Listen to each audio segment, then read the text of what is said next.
Good evening, ladies and gentlemen. My name is Alan Smason, and welcome once again to NOLA Theater Talk. This is part of an effort on my part, doing outreach through the NOLA Theater Folk Facebook group. We also broadcast on the theatercriticism.com Facebook page, not theatercriticism.com because you're not going to see it there, but on the Facebook support page you will, and also on my own YouTube channel. We broadcast there. Anybody, by the way, who's going to be tuning in tonight and wants to make a comment or ask a question on Facebook, it is asked that you please go to StreamYard.com/Facebook, and that will allow StreamYard as a third-party proprietary company, basically, to get permission to post your name onto the chat here. And it's very important that you do that for privacy purposes. If not, you're going to show up as just a Facebook user. We don't know who you are when you're a Facebook user. And of course, if you want to ask a question that is more personal in nature, or that you want to let anybody else know that it's you, then you should definitely do that. StreamYard.com/Facebook. So we have a full evening, and I want to get started right away. Anybody who has been in New Orleans theater for the last decade knows who our first guest tonight is, and of course he's not only a veteran actor of the New Orleans stage, but he's also a director. He's also acted as a producer.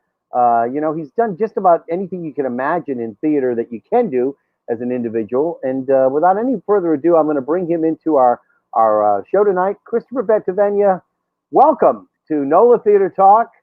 You are, if we were going to say a Renaissance man, you would be probably the best identity of a Renaissance man in theater here in New Orleans, because you really have done it all. Well, and again, the name of your company was See 'Em on Stage, and again SEE and then EM on Stage. And I've got some amazing collections of some of the photographs you've culled through the years.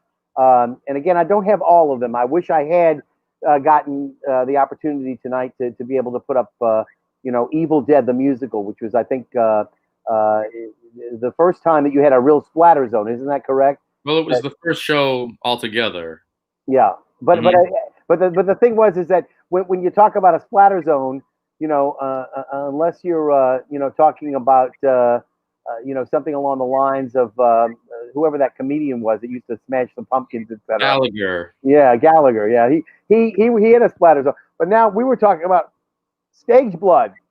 Of course, I put the word stage in there, but blood. It was a bloody mess. And limbs. And again, you've had so many different things that sort of have echoed that. But Evil Dead the musical was the first one. And then it was followed by what another one which was similar.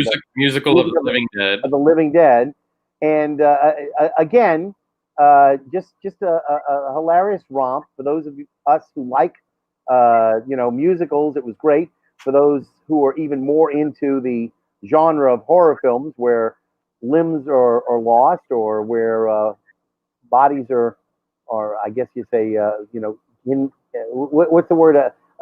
Rendered asunder, basically. We're akimbo. they're all going for naught there. All I can tell you is you have had quite a storied history in New Orleans, and again, like all other companies right now, you are dormant. You are absolutely right now not working. But the good news was about a little over a week or so ago, you got the news from the Big Easy Awards that even though you knew you had been nominated, back in March they put out the nominations. Yeah. They finally let you know that you had actually won the best musical of 2019. Well, not the best musical. That went to Le Petit. Oh, I take it back. You're right.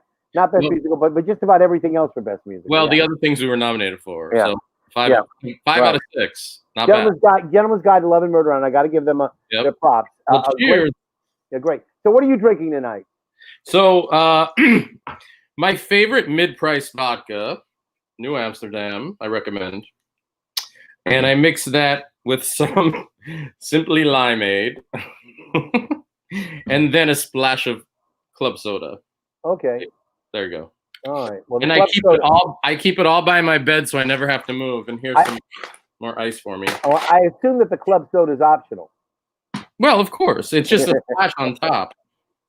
Gives it some effervescence. So again, you've been part of the theater scene for a long time now, but you came up here locally, right? I mean, in terms of, I mentioned you've been an actor. You did do that for a while, but you've sort of moved away from the acting. Although Triassic Park, I know you were involved in that as an actor. It was the only show that we produced that I was in, but we couldn't. We tried to find someone else for the role. I didn't create the company to feature me in shows. I never wanted to be in shows. Yeah. Because I wanted to direct them, and I directed Jurassic Park, and I was in it, and I have no idea how the show turned out. No clue. I think it did well for what you were trying to do. Yeah, Well, I gotta ask though, where did you get your first early experience in theater? Did you start out like a lot of people at Nord, or where did you? So I moved here 17 years ago. Okay. So I grew up in New Jersey. Oh, okay. And I did my first role was Frederick in Pirates of Penzance when I was in 5th grade. It was a play version, and I was Frederick. And then the Wizard of Oz. I was the Wizard. Yeah. And then in high school I did a bunch of shows, and then I went to college for music. I went to the Peabody Conservatory for vocal performance. So do you consider yourself more a singer or an actor, or? I mean, a singer and an actor. Yeah. When I dance, people say it's like nothing they've ever seen before. Okay. Same with my choreography, which now apparently is award winning. Well, that's true. That's true. And I should mention that your choreographer that you won with will be on in just a little bit, and I will introduce her. And we can talk about that process of choreographing because it was quite funny. So let me first off a couple of the earlier shows, and I'll get into Cabaret in just a little bit. But some of your earlier shows that you had, and we started off, I know, completely unlike anything that I think you ever did, a one-woman show, and we mentioned it earlier. This was with a stylist V. She played a pregnant woman, and this was what the Takeover. The Takeover, and it was at that time. Was Jim Fitzmaurice running the theater at that time? Yes. Okay, so it was the whatever the Theater at St. Claude. Theater at St. Claude was known at that time. You know, there's so many different names for it, or the Always and whatever else. But yes, and again, that was not something that was up your alley, but you did it, and I thought it was a perfectly lovely evening of theater. Well, we wanted to give opportunities for writers to do smaller shows. So it wasn't a main stage show, but she wrote the show, and it was a one-woman show. That's real pregnancy. She was really pregnant, and it was a funny show. It was really comedic, and it was a good show. So I wanted to give writers an opportunity to showcase some of their work. And then again, you know, something that a lot of people, knowing Evil Dead the musical and some of the other things that you've done, like Terminator the musical, you know, they probably wouldn't have pegged you for the ability to do this. The Wiz. Well, first of all, Karis is one of my favorite people to work with, so that was a delight. Although I didn't know her when we auditioned people, but it turned out to be one of my favorite experiences working with Karis. But The Wiz was a show that I've actually always loved. The Wiz, so it was a great opportunity to do that with Delgado and to work with a great cast, an amazing cast. It was truly a really fun experience, and I loved it. Well, you know, like I said, you know, and she's gone on to do a number of other things. She won the Big Easy Award too. Yeah. You know, as far as that goes. So, you know, again, it's wonderful that we're able to get talented people, you know, to the foreground so that people will be able to see them. And I know that, you know, her career is really just beginning to take off. I'm sure there'll be a number of things that we'll see from her. And then you were able to actually go out and get some old chestnuts. Now, who would have pegged you? Who would have pegged you as doing the Lion in Winter? But look at that beautiful woman. Look at that. And one of the best actresses in the city. I was so lucky to get her to do this show. The reason I wanted to do the Lion in Winter is because it does have elements of things that See 'Em on Stage does. The way we did it. Like if you look at the costumes, we sort of put a twist on those, and and we just really played up how evil everyone was, and just had fun with that. And so I love doing it. You got what, Kevin Murphy, you've got Eli Tim, Jake Weaver, is that Alex in the Alec front? Wallace, And then Callie, Alec Barnes, and Callie. Yeah. Oh my God, yeah. I mean, just a wonderful cast, and it was presented in a very unusual place, a former church in the Faubourg Marigny, right off of Franklin. And it looks like a castle. It's not a theater right now though, but it was a great environment. We got to create an immersive experience with the set, which is something we often do. Mm-hmm. We don't often use a proscenium stage, very few times. Triassic we did, Titus Andronicus we did. Mostly we work in the round or in a black box or on the ground. So and then you did a musical that I had figured you would probably be doing, and it was a success off Broadway, The Toxic Avenger, and with amazing Elise. Elise is Daniel, fantastic. Look how beautiful. Daniel. And look how beautiful Kevin Murphy looks. I think gorgeous. Well, you should have seen him when we put on the costume. Yeah, I can imagine that must have been fun. And I did a review. Actually, one of the reviews I did for the Crescent City Jewish News was based on a piece that you presented. Probably the unlikeliest musical. Well, you do a lot of them that are unlikely, but one of the unlikeliest of musicals, based on the murderous team of Leopold and Loeb, who killed a 14-year-old kid just for the sake of doing it, just to see how the thrill was. And it was called Thrill Me. That was Eli Tim there, and I hope Eli's watching tonight, because I'm good friends with his family. And again, an opportunity for you to showcase two people who had murderous intent.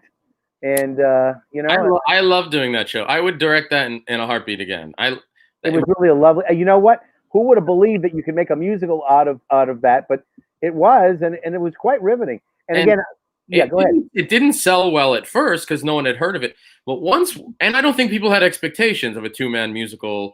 They're a gay couple who end up murdering people, and but it really was a sweet show in some ways because they love each other. And but then there's a little bit of crossing, in terms of they trip each other up in terms of, it's a lot more to that. And then again, I mentioned the Triassic Park. That's you with your cast. Isn't that crazy? And you all were dinosaurs.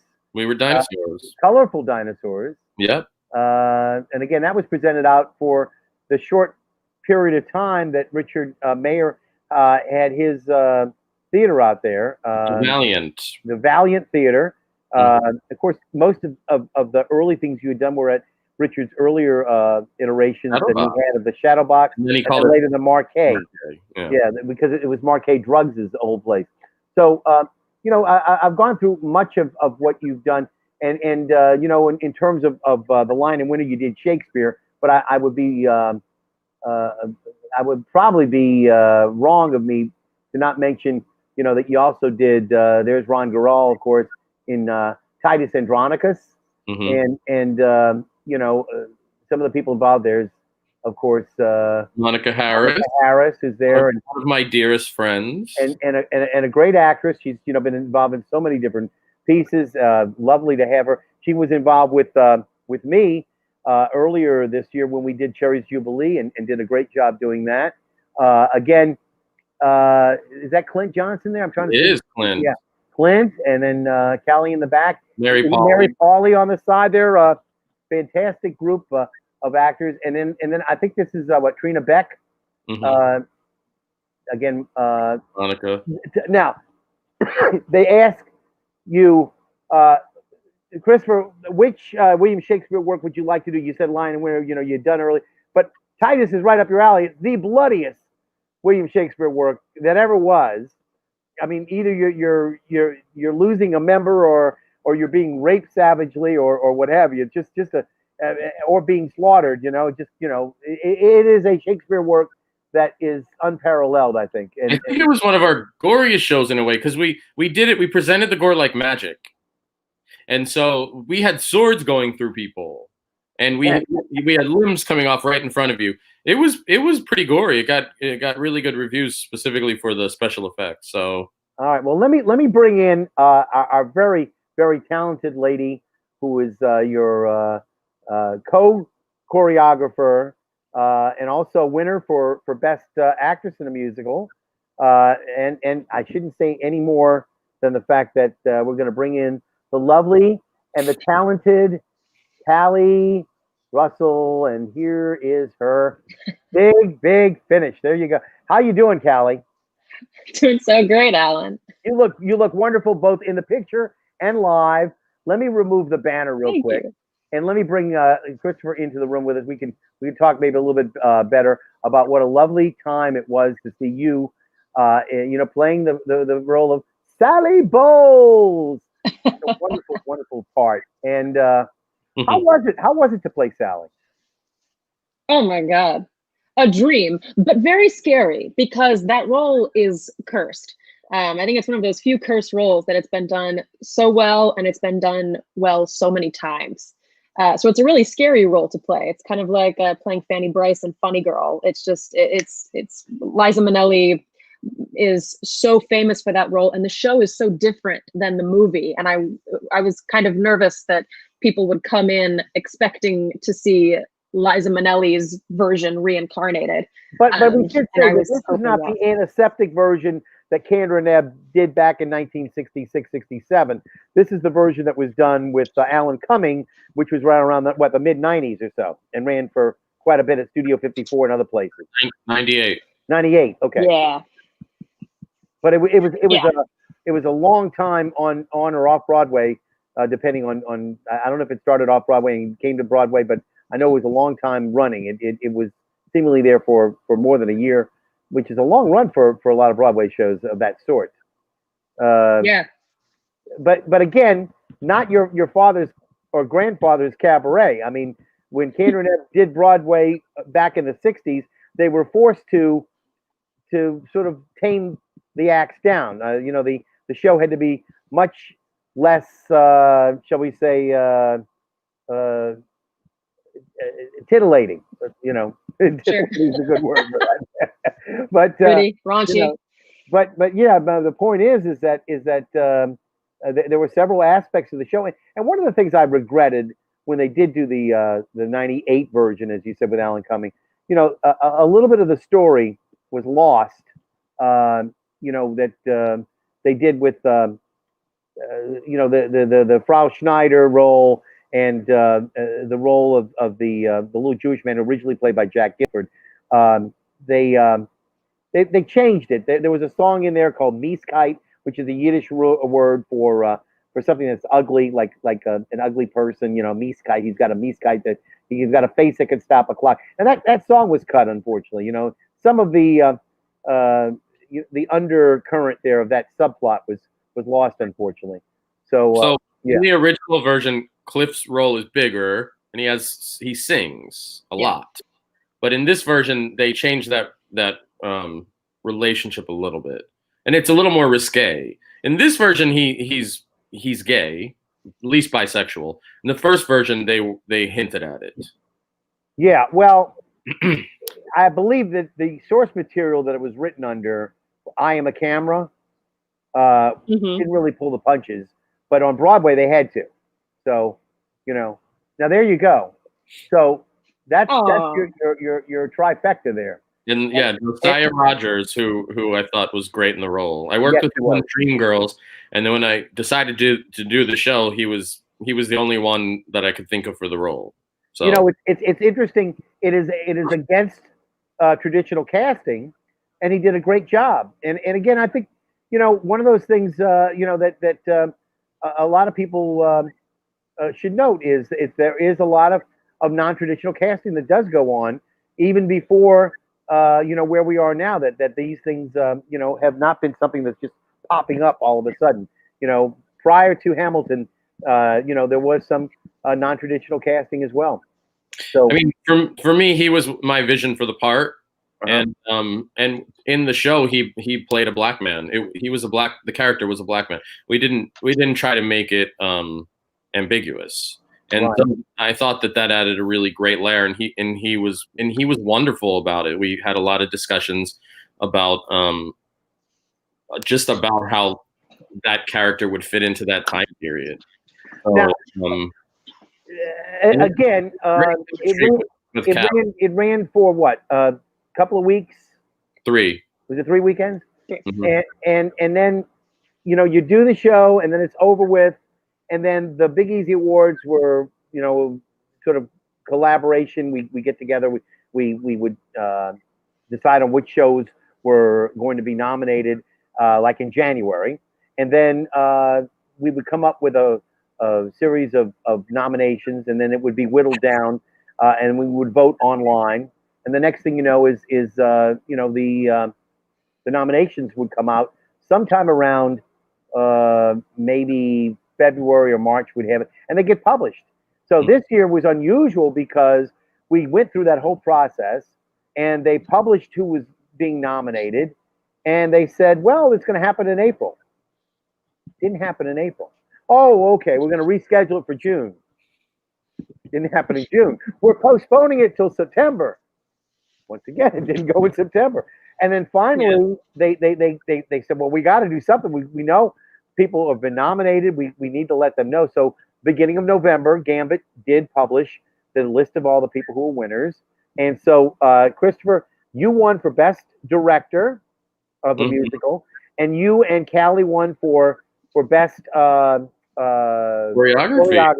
And the person who won for the Best Music Director is in the room now, and let us welcome Chad Garrick-Howe.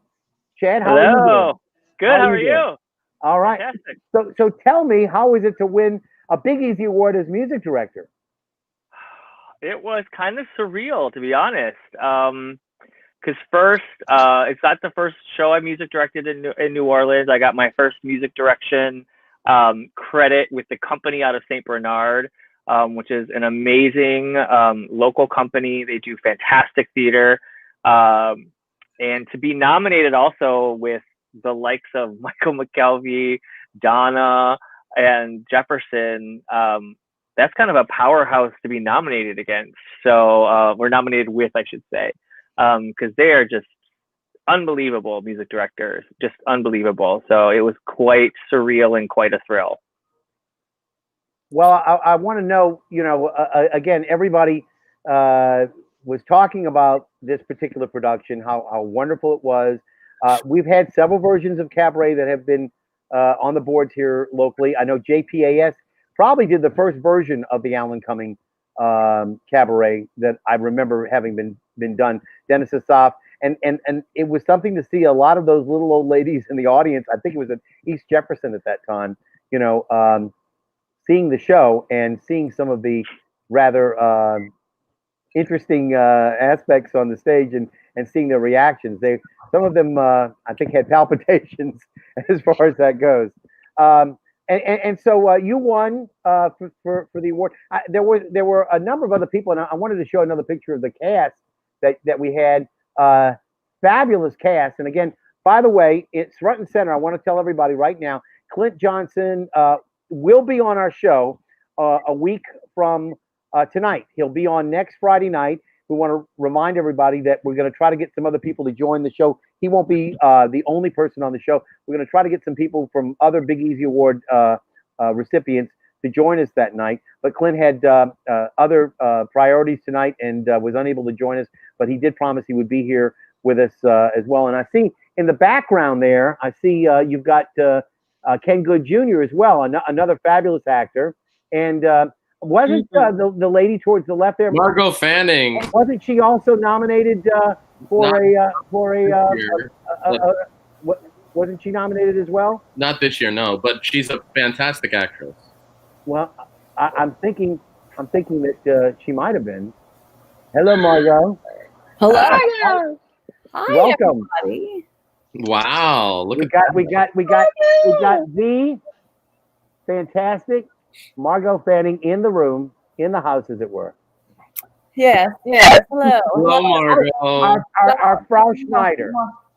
Now you were in this award-winning show. How does it make you feel to see that they won for so many awards that they got for best choreography? So glad I'm so happy for everybody. I really am. But it's just what an amazing feeling to be a part of. Like, gosh, how many? Like 5 out of 6 y'all took home? Huh? That's awesome. Thank you. I love your hair. Thank you. Yeah, you look great. You and Chad look like People have twins. seen me with the blonde yet. I know. Same, right? Isn't that wonderful? How's my hair? You like it? It looks great. Isn't that wonderful? Great. So Margot, how are you doing now? I mean, in terms of theater, are you doing anything like a lot of people right now are planning while things are low to get involved again? I'm hoping that I can reprise Margot Fanning's The Monologues Mother's Day, May of 2021. I know it's a long shot, but yeah, I'm thinking of getting some of the old cast together and recruiting some new people to do some monologues. And I'm going to make that happen. Hopefully, the world will be in, a better place than what it is now, so that we can all have theater. But that's what I'm shooting for, Mother's Day 2021. Not sure where, but and again, that deals with mothers and it is. It's kind of I like mimic the vagina monologues where everybody tells a story.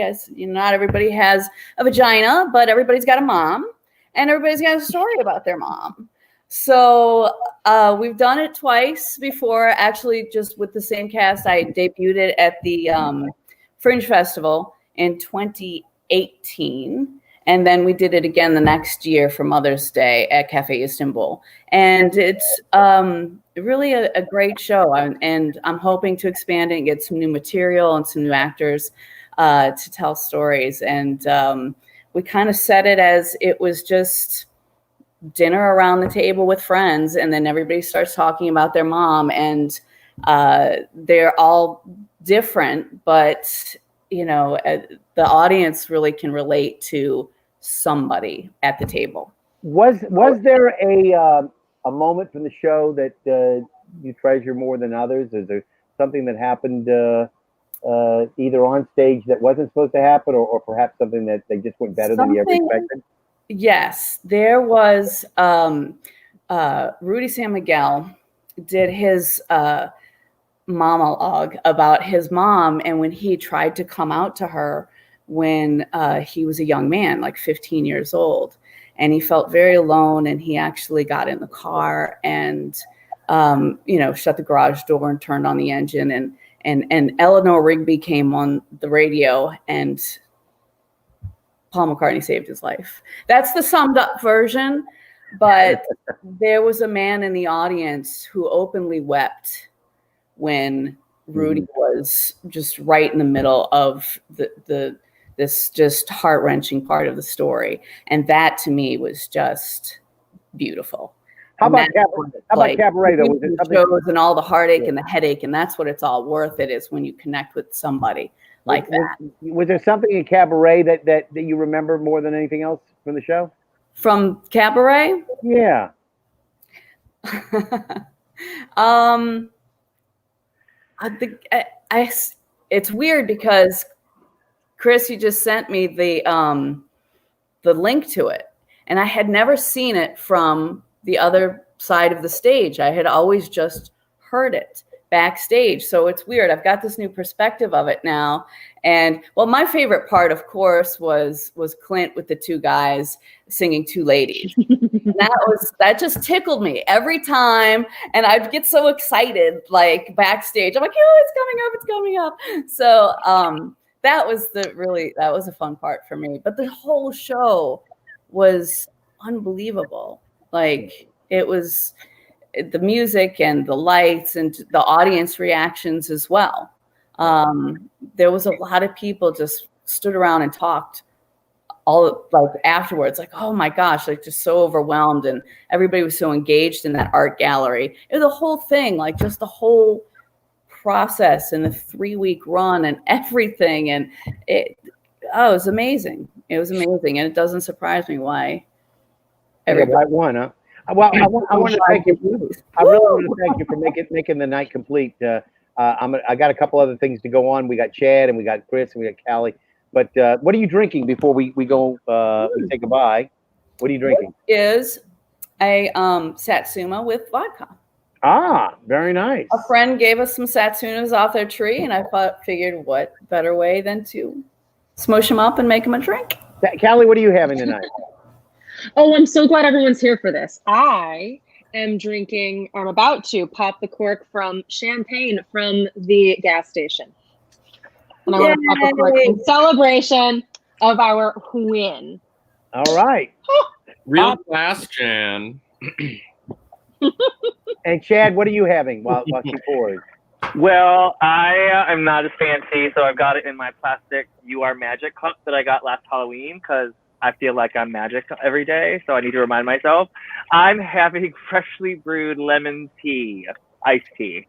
Okay. We the real teetotaler tonight, actually. I wanted to ask you, Chad, about your experience. Now, I remember talking to a veteran of stage and actually screen as well, but somebody who we all know and love, and I will not out of respect for her as an actor, I will not say her name, but she said that she was in the audience near the front of the stage for Cabaret, and it was too loud. So, but you had a sort of a hard job because your players and you were right there on the stage with the actors, right? So, was that a big consideration? Did you have to sort of tone down or keep the volume down while you were playing? We did a little bit. I mean, it was 5 pieces.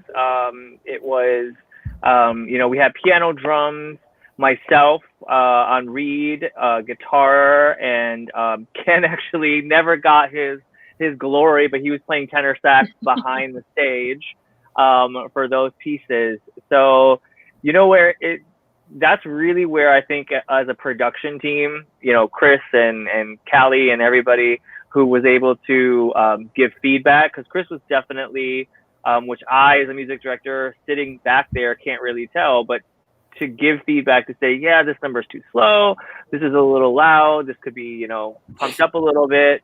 It was a true collaboration when it came to everything of it, but for my part, just getting that feedback and being able to adjust such a tight knit. I mean, I can't remember, you guys. I think we had 2 live rehearsals with the entire 5-piece band before we went live, did our opening. So to do all of those, and they were gracious enough to do a full sits probe with us so we could really hear it for the first time. That's kind of the collaboration was why it was so vital, especially in that tiny space, tiny band, but very loud. no mics for the actors. It was truly old-fashioned. Yeah. Well, Alan, I want to talk about how creative Chad is. First of all, and at some point maybe we can talk about this. CM on Stage is not a nonprofit. We don't have a board. We don't have people giving us money.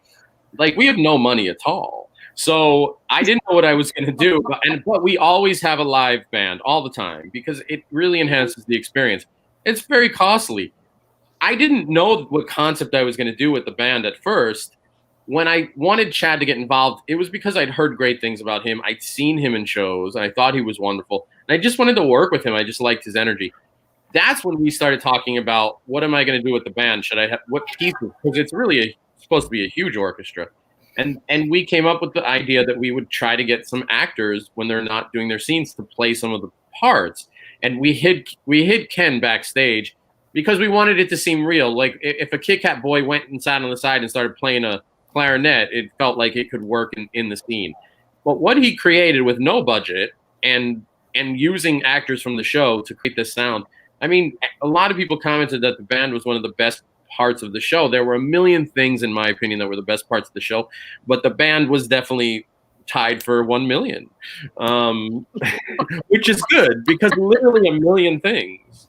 No, I'm serious. Chad was wonderful, and our collaboration and relationship is one of my favorite memories that I have with someone else on the production team because he's so open and he's so sweet. He's everything you hear about him. And which is all good. He's like, what did you hear? And I'm nothing that you hear about. I'm the opposite of the rumors. Chad can tell you that. But we had a wonderful experience, and I'm so grateful to him. And I think he created something magical. And I am so glad that the Big Easy committee noticed that creativity when honoring him, because he was up against music directors who worked with huge orchestras, and it doesn't take anything away from them to honor somebody who had to use no money and creativity and grit. And congratulations, Chad. I'm so proud of you. It was, of all the awards that when I was seeing yours is the one I went, and I was, oh my gosh, you're gonna make me next to Monica Harris. I was so glad. Yeah, I was happy for all of them, but I was especially proud of you. So thank you for everything. A couple of things about what you said. I want to go on. First off, the venue where you also had one of your earlier triumphs too, Lizzie. That was the New Orleans Art Center on St. Claude. They are no more now because of the COVID pandemic, correct? No, the name is still there. They sell things online. They display things online. The physical venue is not part of it anymore. And I think that venue and Christina and Herman helped to curate this beautiful art gallery that tied into themes from Cabaret. And I just thought that environment is one of the reasons Cabaret was so special, and Lizzie. Yeah. So, and both of those shows were our biggest award-winning shows and our biggest attendance besides The Wiz at Delgado, but that was a different circumstance. Cabaret was our most attended show in a small venue. We had, at the end, we were getting close to 100 people a night, which for us is huge. And so I think the venue played a huge part in that. And I'm sad that they're not there anymore. Yeah, and the other thing I wanted to, to highlight that venue and the fact that they're gone is talk a little bit about the past and Lizzie, because that was another fantastic show, and I'd like to, if I may, go ahead and share out. Let's everybody watch now this particular musical as we move forward. A little clip. Little clip.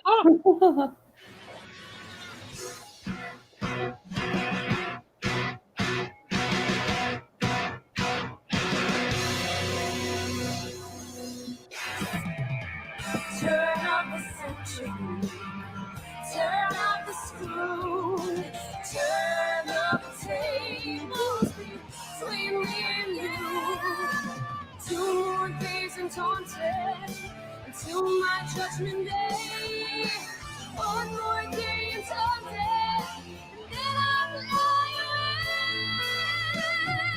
Take me to the courthouse, the verdict's coming in. And we probably should thank Mason Wood for that particular video too, because awesome. Yeah, I mean, and again, just to reiterate, who would ever think, other than see him on stage, that you do a musical about Lizzie Borden? Of all the musicals to think about, it's just sort of the same thing that was in your mind when you decided to do Flowers in the Attic, which was a world premiere. It was a world premiere of that famous. You kept up with the author. You said, "I'm going to do this as a world premiere," and you wouldn't take no for an answer. I mean, well, with Lizzie too, we asked to do Lizzie years before. Their trajectory was off Broadway, which it almost made it to a year ago. Something went wrong, and I don't know what it was, but we contacted them. We had heard Callie. How did we find it? I know how we found it. We were Googling horror musicals, and it came up in a list. And then we found some clips on YouTube, and then we bought the CD, and we fell in love with it. And I wrote the writers right away. They were very sweet, but they basically were like, "No, not yet." And then years later, we got an email from them saying we're going to let smaller companies do it, and we were the first to premiere it from a local theater company in the country by one day. So and then the show was successful, and almost every city that it premiered in, and I mean this, it won that city's major awards that year. In almost every city. Yes, wow. And we of course won 5 awards for that show, including Best Musical, Best Actress, Best Costume Design for Sarah Ben-Dorian, who's worked on several shows for us, and Best Director, and what else? Did I say them all? I don't know. Well, again, Leslie Clavery. if I can ever get Leslie and Keith to come on the show, I will be a happy, happy man because I've been watching Leslie back when she was still was it Limburg? Long time going. And then of course she and Keith became, this fantastic power duo in the acting world here in New Orleans. I don't know if we would have done the show if she didn't exist. Because when Callie and I heard the CD, we said only Leslie can sing this role, and we contacted her immediately. She wanted to do the show along with us for years too. Christopher, do you remember Keith Clavery had texted me out of the blue, and he was like, "Hey, I don't know if you've heard of this musical, but I think it's like a perfect fit for Seal on stage." No, yes, and I was like, "Girl, we done already know about it, and we want Leslie to play it." And we ended up, we didn't even have auditions for that show. We just went with who we ended up getting everybody we wanted for that show. Controversial, no auditions. I just, it's amazing to me, that it came off as well as it did, and again, a live band. Yeah, by Ainsley. Ainsley is a wonderful music director too. So that music was, I mean, it was a rock opera. That's like, I mean, the whole thing was that band rocking out. Yep. And again, I invite people, anybody who has a question or a comment tonight, please feel free to post on either YouTube or on Facebook. I know they're texting me their comments, but are they good or bad comments? A couple of you look very cute. Yeah. Okay. What are you drinking? They must have missed the opening. Yeah. Someone said Chad is adorable. These are real. It's probably my husband. No, it really doesn't know you. Someone said I'm adorable. Callie, what was it like to do Lizzie, though? I mean, and seriously, that is one role, and the part you did was a little, I don't want to say risque, but it was pretty salacious a little bit, in terms of what was going on between you and Lizzie. That was a different role for you. How did I feel about it? Yeah. I loved it. It was great. That's one of my, once Christopher and I heard the music, we were both sold on it. And as soon as we heard we listened to the entire album one night in the car. We everybody was drinking at Wits, and then Christopher and I left Wits to sit in the car and listen to the entirety of Lizzie. And we were just like, I don't know how we'll do this. And we had already talked to the writers, and they were like, no, thank you, another time. But we were like, one of these days we're going to get this because we have to do this show. And while we loved and hoped that they would get their dreams of getting off Broadway, I'm sad it didn't work out when they were so close to it happening. But also, I don't know how they would get somebody to sing that show 8 times a week. I don't know if that's possible. I mean, Leslie never lost her voice once. Like, her voice is I know, blessed by all the gods. So yeah, she never, her made voice a pact with someone. has stamina beyond belief. Yeah. So that was amazing. That was our dream, and we had Adela Johnson in that, and Abby Morell, who was. Oh my God! I mean, all of them. Adela won a Big Easy Best Supporting Actress, and Abby was nominated for her. She was amazing in that part. She seems like we wanted her to be like someone who ran a prison, and she played it that way. So it was great. I loved that show. It was wonderful. Well, Margot, I want to thank you for coming by tonight. We're gonna try to wrap things up. We got about another 15 minutes left, but thank you for being our surprise guest tonight. Hi, Margot. Hi. Thank you for being. I missed you all so much. I can't believe it's been a year already. I know, a year. It's crazy. Yeah, and congratulations to everybody. I'm so thrilled. I really am. Okay. Thank you. Later. We'll see you on the flip flop, and hopefully we'll talk about something else you'll be doing soon one time. Okay. Yes. All right. Very nice. Bye now. All right. So and no, there are no more surprise visitors. So in case you're wondering, Well, That was a nice good. surprise. 'Cause if you brought my mom on, I was about to click off. oh, okay. I'm kidding. That's Not darling. I love her. Chad, I wonder what are you up to now? I mean, as a musician, it's got to be difficult to find a gig to keep yourself supported, much less as an actor. But what are you doing now? Well, I have a day job that I am very happy to have, very grateful during this whole time. But musically, I mean, I moved to Chicago in the midst of a pandemic, so that's why you kind of can see City in the background. So let's see, what about COVID? I've learned to play guitar because I couldn't play guitar before, so I was like, I got time. Just started playing the harmonica. Been doing some arranging for people. Been trying to work on a new musical that I had an idea for, so working on that. Since Cabaret, I've like expanded my husband's dismay, expanded I'm just looking at it in the corner of my instrument collection because I got super inspired. It's like, oh, I need to buy a tenor sax now. Oh, I need this. So yeah, just been waiting for, like everybody else, waiting for things to open up again. So now that you've moved to Chicago, the opportunity for you to be down here in New Orleans is going to be a lot less than before, I assume. I have told everybody I've worked with, because in all honesty, New Orleans, in a very personal way, gave me back my theater career. I would come down to New Orleans in a heartbeat if anybody asked. So I'm never that far away, and I owe so much to directors and other actors and music directors in the city of New Orleans. It truly revived my theater career. So I would, if Chris or anybody I've worked with knows that if they called me, I would be like, all right, I'll get on the plane, I'll be there. So, is there a musical that you're looking forward to doing in the future? Gosh, I don't know. I mean, I kind of feel bad because luckily, with people around me, I'm getting exposed to more of the newer shows. Like I literally just saw Hamilton for the first time last year. I know that's probably, and I haven't even listened to 6 all the way through yet, but I love the music from that. In Chicago. I know, where it premiered, before it went to Broadway. But as far as doing a show, I have to say I got to do, thank you to Jay Paz and Bryce Slocum, I got to do my dream role of Frankenfurter right before we did Cabaret.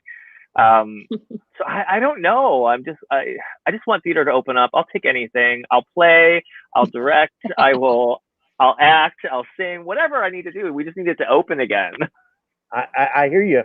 Well, again, Chicago has quite a nice theater scene, and I do know quite a number of the theater critics who are up there as well. So, if you need to get your foot in the door anywhere that you're having some trouble, let me know, and I'll try to put a word in wise. Okay. All right. I might take you up on that. Yeah. I really, seriously, it's a great town, and I don't know if you realize it or not, but we have a theater critic who's retired here in New Orleans, Bruce Burgun.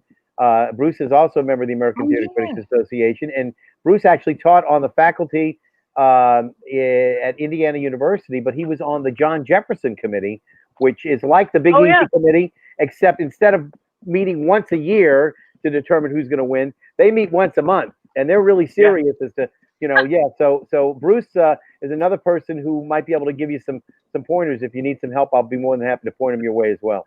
Yeah, they just had the Jeff Equity version, because they've got non-equity side and they have equity side. So I think the Jeff Equity Awards were just this past Sunday. They announced the winners of those. So yeah. Well, anyway, I want to wish you best of luck with all that you're doing, and congratulations on again being part of this successful team. And hopefully we'll get a chance to see you doing something else here in New Orleans in the maybe not immediate future, but in the future. Absolutely. Thank you to these wonderful humans that you have on here. I mean, I can't say thank you enough, and thank you for having me on. It's been amazing. You're more than welcome, and please tell your husband that we appreciate your giving up a little bit of your time tonight. All right. Oh yes, no problem. All right. Thanks so much. I love you, Chad. Again, Chad, we love you, Chad. Take care. All right. Take care. Bye-bye. That's gonna leave us with just the 3 of us. Ooh. Are you gonna ask us about our choreography? Because I am about to ask you. That's why I wanted to kind of get it down to. All right. So tell me, what is it like, first off, Callie, to work with Chris as a choreographer? Be honest. Don't hold back. I think he is right when he says that when he dances, it's like nothing anyone's ever seen before. Mm-hmm. But Christopher's always been very musically minded and rhythmic. I just think he didn't necessarily have the he's not had the dance training to know what he doesn't know what the name of the move is that he wants to do, but he gets music and he gets rhythm, and he's been in musicals his whole life too, so he knows how to do choreography. I'm thinking of that Robin Williams piece where he goes, Fosse, Martha Graham, Schuyler, whatever.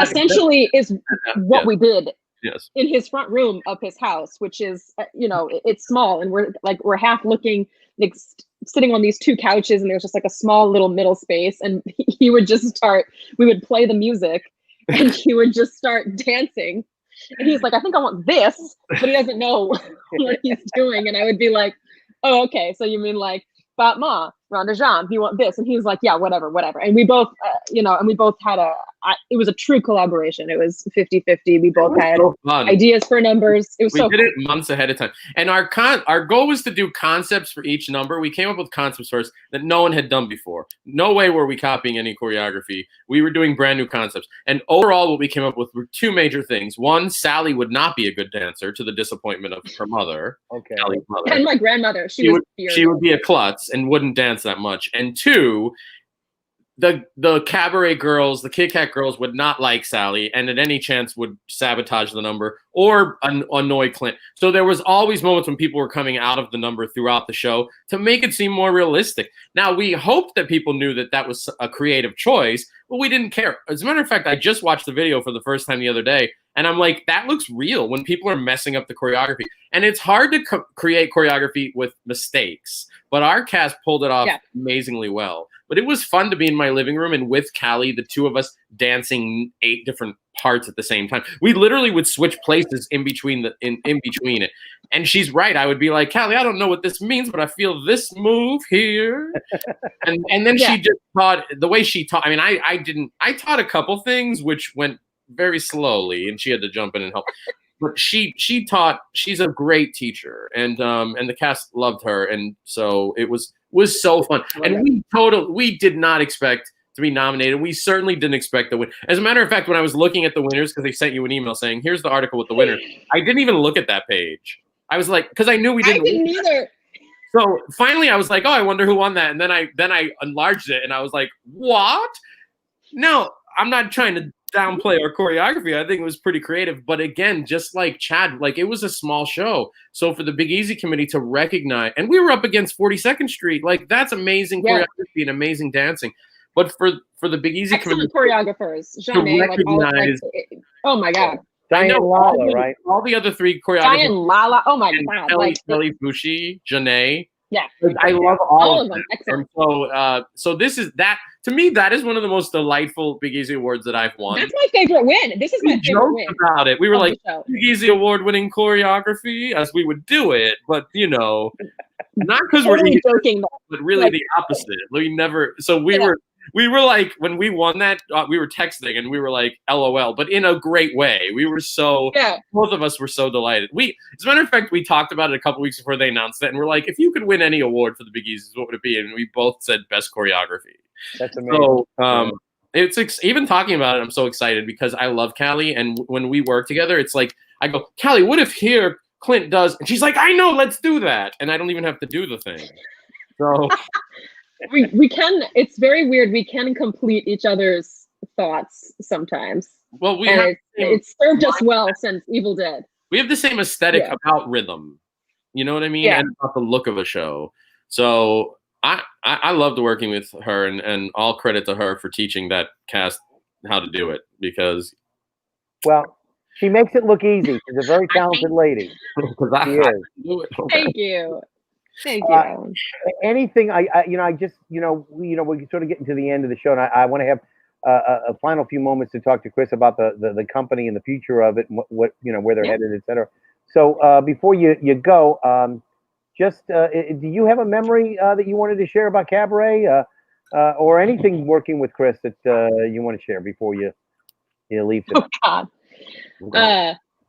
No, I won't. My favorite memory with Chris, I can't even bring it up. We've our artistic friendship and our actual friendship is one of the best things to come out of me working in the New Orleans theater scene, and I'm eternally grateful for that. But I can't even say my best memory with Christopher. Was that when we had tea in Vietnam with the lady who won? Tea in Vietnam, yes. Yes. But that's a long story from now. It's a true story. We did have tea in traveled the Vietnam. world together. Hong Kong, Vietnam, where else? We've traveled the world together, which is great. But I will say my favorite memory from Cabaret was several times, several different performances. An audience member would come up after the show and they would say, I've seen Cabaret countless times, or they'll say, I've seen Cabaret on Broadway, or I saw the original production of Cabaret, and I've never been more moved by the show than I have by this performance tonight. And that was the greatest compliment I think the show could have received, and the fact that so many people just felt something, and it's hard. I don't think they necessarily felt happy or good after the show, but the fact that we were able to make them feel something real and something heartfelt was, I think, the greatest thing we could have gotten from that show. Oh, look at everybody. Beautiful. That is a great memory between us because you and I started that show. I texted her because Schitt's Creek was doing Cabaret in their Right. first season, and when they presented the show, I was like, we need to do Cabaret, and I was like, Callie can do this role, and I texted her and I was like, we're going to do Cabaret. So we were partners in that process from the beginning. So that is also one of my favorite memories and collaborations, working with you, Callie, making. But Cabaret. you did say, Callie, after you cast me, well, that's girl, true. I gotta say no. He goes, Is, can you sing this part? well, I never You thought do about it. Later, and I said, can you sing this part? Can you sing the songs? Yeah. Anyway, Callie, thank you for being with us tonight. It's been a pleasure, and again, a tremendous job. Thankfully, you got your kudos not only as best actress but also as best choreographer. And again, I'm going to close out with Christopher because I want to talk a little bit more serious tone as we get towards the end of the show. But thank you for being here. And anytime you have anything going on, you feel free to give me reach out and let me know, and I'll be happy to help you promote it. Okay. I will quickly promote. Last year in the summer, I filmed. I was in a feature film. I was the lead in a feature film called Sister Tempest, and it is currently playing in a bunch of different film festivals. But if you check out at all Sister Tempest on Facebook or any social media site, you can see where it is playing. We've already won several awards. It's going to be great. So please. It's not at the New Orleans Film Festival though. They're not doing that, huh? It's not what the film festival is on right now. New Orleans Film Festival started. Yeah, film festivals have just started. So we've done a couple in Australia. There's been a couple we did Sin City Film Horror Fest, a couple other things. But yeah. All right. Well, good luck for to sure. you with that. It was so good to see you. All right. Alan, Christopher. Thank you. Love and dreams. Take care. All right. Bye. All right. So we're getting towards the end of the shank of the evening now, and I want to talk about. I want to talk. Yeah, it goes by very quickly. I want to talk a little bit about. You had planned to do Driving Miss Daisy with Adela Gautier. And Adela, the storyteller, Michael Martin. Yep. And, as many theater companies get burned or got burned, you put money down for production, you reserve a theater, and you get everything set up. You pay the fees for the performances. You pay for, everything that's entailed and advertising, et cetera. And you started to do all of that and did most of it. And then all of a sudden, the door is shut. And you can't get the venue.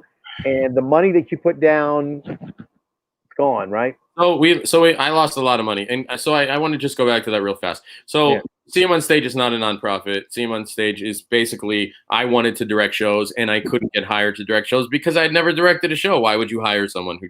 So I said, I'm going to produce a show. Let's put on a show, kids. Basically. Right. So out of my paychecks, I produced these shows. Now, I had a chunk of money that I would reuse every time because our shows, even if they were successful, they never made money because the costs were very high. It was musical with live musicians. I paid the actors. But I had that chunk of money back every time as a start to start the show, to get the shows going. And with Driving Miss Daisy, I just lost that money because the night before we were supposed to open is when the city started to go into lockdown. And it wasn't safe for any of the cast members to continue even that first weekend. And it was in the middle of our final dress rehearsal. We stopped and we talked about it, and then we didn't finish the dress rehearsal, and it was horribly sad. And I was depressed for a while, not because of losing money, but because the show would have been really cool. We reversed the genders, and I loved working with Adele and Michael and Miko, but the show didn't happen, and I lost that money. Not to get too personal about finances, but I don't think it's a shock to people that people lost money during this time.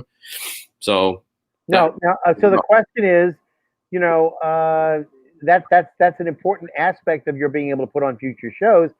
How are you going to moving forward in the future? How are you going to be able to mount another production? So for 7 years, I've produced these shows, like I said, financing it from my own money, and I took a break between The Wiz and Cabaret because I traveled. I wasn't I want to see places, and I started traveling using that money that I would normally use for shows. And looking back, I've had a long time to think about it since driving Miss Daisy. I don't know what I'll do. I don't know if I want to keep doing those kinds of financial risks. Every show might lose $500 and then $1,000, and over the course of 7 years, I'm $15,000 in the hole.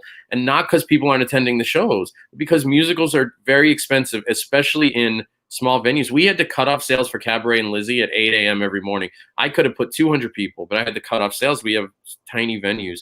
So in these last 8 months, I've taken a lot of time to reflect. And even if we could go back to producing shows tomorrow, I don't know that I would, because it's a big risk. And I've had a lot of time to reflect about that. And I've put in 7 great years, and I've had great experiences. And I just don't know if I have it in me right now, even if we could. And the fact we can't right now. So that makes the decision easy. You know what I mean? It's academic right now, but if the doors miraculously open up a month from now, or 2 months, or 3 months, or whatever, the possibility is that you may not be in the new normal, as it were. No, if the doors opened in 2 or 3 months or 6, and maybe even a year, I don't see myself producing right now. Yeah. I don't. And it's not. Maybe it doesn't feel sad or tragic to me. I feel like we've had 7 really great years, and I'm not saying See 'Em on Stage is over. I still post on it, and I'm still proud of the things that we did, and I just don't. It's so hard to be a small theater company, and COVID-19 showed just how hard, and not just for me, small businesses across the city and the world and the country, but it's a huge risk, and I'm getting older. That's I own a house. I just refinanced on a house. If you were asked to direct a show like a Dreamgirls show or something like that for JPAS again in the future, might that happen? I don't know. It would depend on the company. Okay. It would depend on the show, and it would depend on the company. Well, we're gonna have to call it at that, because we're already at the end of our hour. But we left on such a sad note. No, not really. I mean, you know what? The fact of the matter is, there are going to be casualties, and we all need to be able to be realistic about it. What we had before the pandemic, before Black Lives Matter, is not going to be the same when we return to the theater. And maybe that's fine, especially with something with Black Lives Matter. I think those changes are necessary and fine. Yeah. But I don't know. All I'm saying is, of course, one day I might change my mind. But right now, See 'Em on Stage is on hiatus. Yeah, I don't know when that. And let's leave it at that for right now. And I really want to thank you for your time and a wonderful opportunity to reminisce. And again, congratulations for all. Thank you for having us. This was really fun. Yeah, I was a little nervous, but it was fun. So. Yeah, I try to make it easy for people that they don't have to worry about. This is sort of, to me, it's a conversation, and I'm glad that other people are able to enjoy, sort of vicariously listening in and watching. But, to me, it would be just as satisfying if I'm talking to you, just you and me. And well, it feels like that, but I just thought it was very Derlin. Thank you. Thank you. In any event, I want to stick around for a little bit. I'm going to say goodnight to you, but I'm going to say goodnight to everybody else in the meantime. Again, thank you for sticking around. Ladies and gentlemen, next Monday night, we have a wonderful show in store for you. It's going to be Cyber Escape Live, 3 New Orleans actors. That's going to be Becca Chapman, who is a Big Easy Award winner herself, Alex Smith, and Calvin Keku. They all are going to be taking part in explaining this creative process. They came up with this escape room that's online, and how everybody who wants to participate can be a part of that experience. And they're going to allow us to show how it plays out. And hopefully those of you who are into escape rooms, etc., will want to get online and do that with them. That's going to be on Monday night. We're going to talk about them. And again, next Friday night, we'll have Cliff Johnson, who was unable to make tonight, and several other guests. We're going to talk about some of the other people who have won Big Easy Awards. I hope to make those announcements in another day or two as to who's going to be with us. But In the meantime, ladies and gentlemen, once again, for those of you who are just tuning in, my name is Alan Smason, and this is NOLA Theater Talk. We are seen each week on the NOLA Theater Facebook group on Mondays and Fridays, as well as on the theatercriticism.com Facebook page and on my own YouTube channel. I want to thank you all for being here tonight, and I will see you at the theater.